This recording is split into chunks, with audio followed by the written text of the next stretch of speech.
হাবিবপুর স্টেশনে নেমে গেছি। আজকে আমাদের গন্তব্য হাবিবপুর স্কন মন্দির।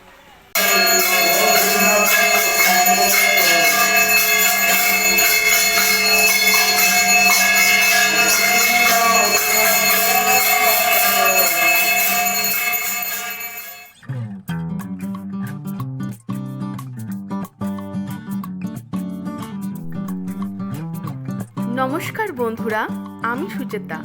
আমাদের চ্যানেল উইকেন্ড এক্সপেডিশনে আপনাদের অনেক স্বাগত জানাই। হাতে একদিনের ছুটি পেলেই আমাদের মনে উকি দেয় কোথাও একটা ঘুরে আসার জন্য। তাই আজ আমরা চলেছি হাবিবপুরের উদ্দেশ্যে।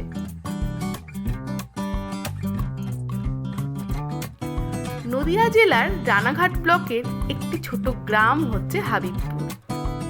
এই হাবিবপুরে আসতে গেলে শিয়ালদহ থেকে শান্তিপুরগামী যেসব ট্রেন আসে সেই ট্রেনে উঠে নামতে হবে হাবিবপুর স্টেশন। শিয়ালদহ থেকে হাবিবপুর আসতে ট্রেনে প্রায় সময় লাগে 2 ঘন্টা মতো। 2 নম্বর প্ল্যাটফর্মে নেমে আপনারা 1 নম্বর প্ল্যাটফর্মে এসে টোটো ধরে চলে যেতে পারেন মন্দিরে, অথবা 2 নম্বর প্ল্যাটফর্ম যেখানে শেষ হচ্ছে রেল লাইন ক্রস করলেও পেয়ে যাবেন টোটো। কত নাও? মানে একজনও গেলেও 15 টাকা? আচ্ছা, একজন যদি যায় তাহলে 30 টাকা পড়বে।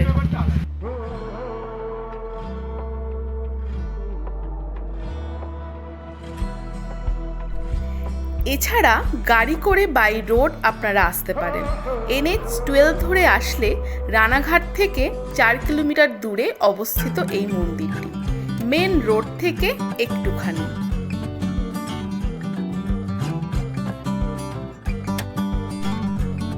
মন্দিরে প্রবেশ করার জন্য 2টো গেট রয়েছে।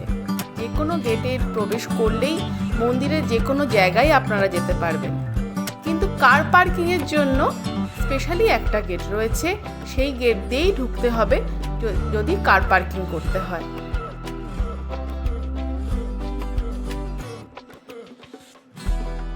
এই যে মেন গেট থেকে ঢুকে একদম সোজা বরাবর চলে গেলে পার্কিং স্পট পড়বে। পার্কিংয়ের জন্য যেমন সাইকেল 5 টাকা, বাইক 10 টাকা, টোটো 10 টাকা, অটো 20 টাকা, কার 30 টাকা, মিনি বাস 50, বাস 100 টাকা।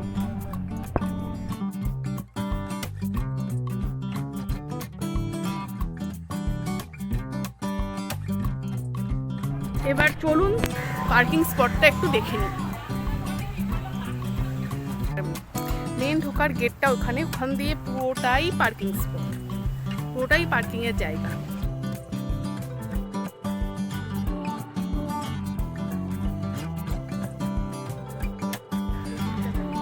পার্কিং স্পট থেকে একটু এপাশে এগিয়ে আসলে ধরনের সবজি সমস্ত কিছু এখানে চাষ করা হয়। কি সুন্দর সাদা জবা ফুটে আছে গাছে।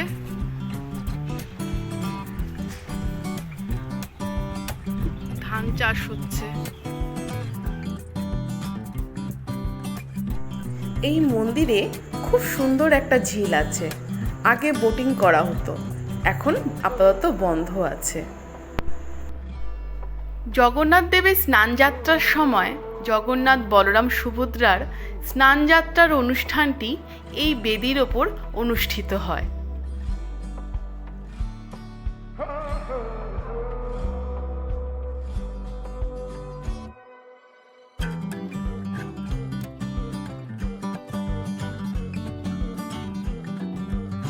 এবার চলুন প্রসাদ পাওয়ার জন্য কুপনটা কেটে নেওয়া যাক।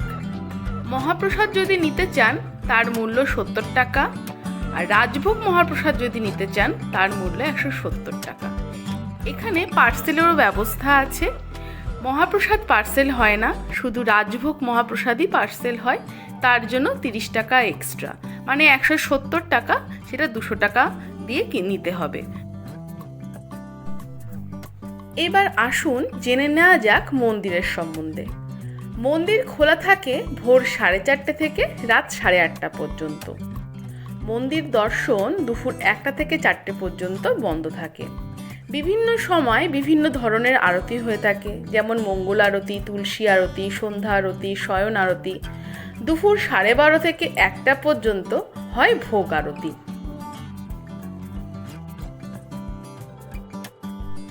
সত্তর দশকের প্রথম দিকে ইসকনের প্রতিষ্ঠাতা আচার্য স্বামী প্রভুপাদ কলকাতা থেকে শ্রীধাম মায়াপুরে গাড়ি করে যাতায়াত করতেন। তখন ওনার মনের মধ্যে ইচ্ছা প্রকাশ হয় কলকাতা ও মায়াপুরের পথের মাঝে রানাঘাটের কোথাও শ্রীকৃষ্ণের একটি মন্দির তৈরি করা, যেখানে ভক্তরা বিশ্রাম নেওয়ার সাথে সাথে শ্রীকৃষ্ণের মহাপ্রসাদ আস্বাদন করতে পারে। মন্দিরটি যে জমিতে গড়ে উঠেছে সেটি পূর্বে রানাঘাট শহরের প্রখ্যাত আইনজীবী শ্রী এস.সি. দেবনাথের ব্যক্তিগত সম্পত্তির অন্তর্গত ছিল। তার ধর্মপ্রাণ জীবনসঙ্গী শ্রীমতী কমলা দেবনাথের ইচ্ছাতেই ইসকনের উদ্দেশ্যে এই জমিটি দান করেন। তারপর তৈরি হয় হাবিবপুরে ইসকন মন্দির।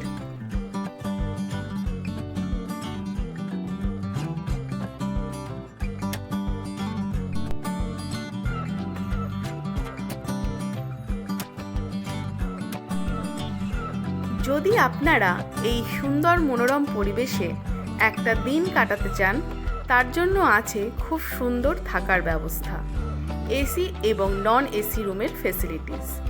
এসি রুম 1000 টাকা, নন এসি রুম 800 টাকা। ডেসক্রিপশন বক্সে বুকিং করার জন্য ফোন নাম্বার দেওয়া থাকলো, ফোন করে বুক করে আসবেন।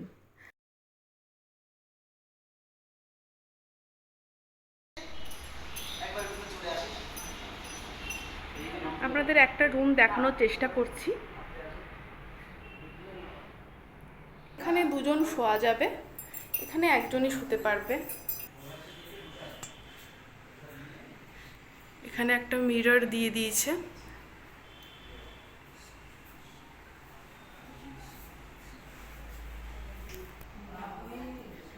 আর এখানে টয়লেট আছে।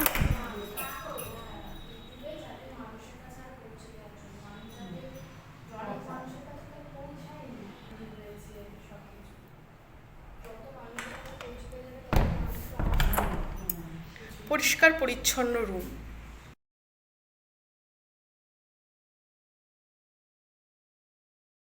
রিকোয়েস্ট করলাম যে এই রুমটা দেখানোর জন্য, ওনাদের রুমটা ছেড়ে দিল, তো ওনাদের রুমটাই আমরা দেখালাম। খুব ভালো লাগলো আপনাদের সাথে কথা বলে।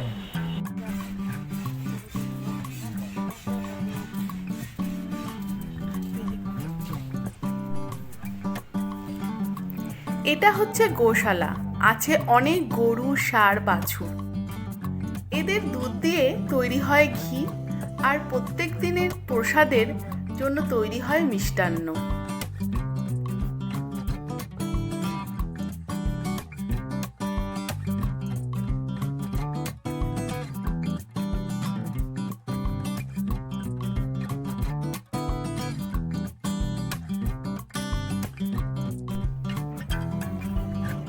এটা হচ্ছে মন্দিরের রন্ধনশালা।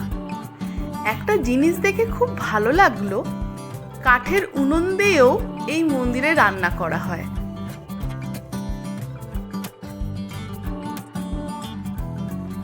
এই যে বড় কড়াই দেখতে পাচ্ছেন, যখন মন্দিরে কোনো অনুষ্ঠান হয়, বহু লোকের সমাগম ঘটে, তখন এই বড় কড়াইগুলোতে রান্না করা হয়।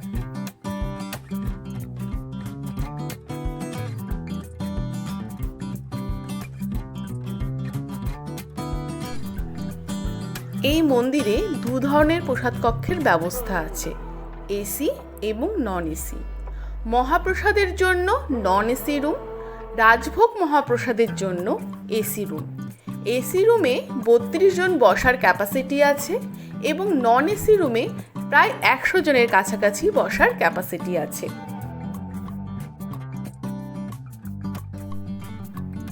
প্রত্যেক দিন বিভিন্ন ধরনের ভোগ দেওয়া হয় ভগবানকে, তারপর সেই প্রসাদ ভাগ করে দেওয়া হয় ডিভোটি আর গেস্টদের।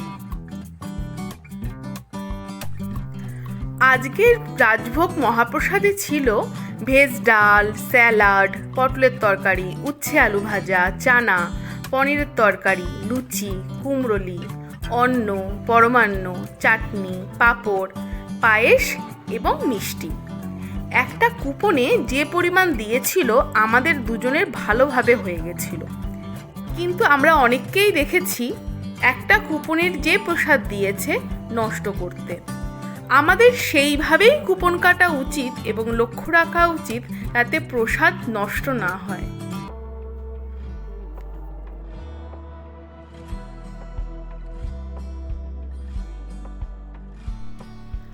আজকের ভিডিওটা কেমন লাগলো বন্ধুরা, অবশ্যই কিন্তু জানাবেন।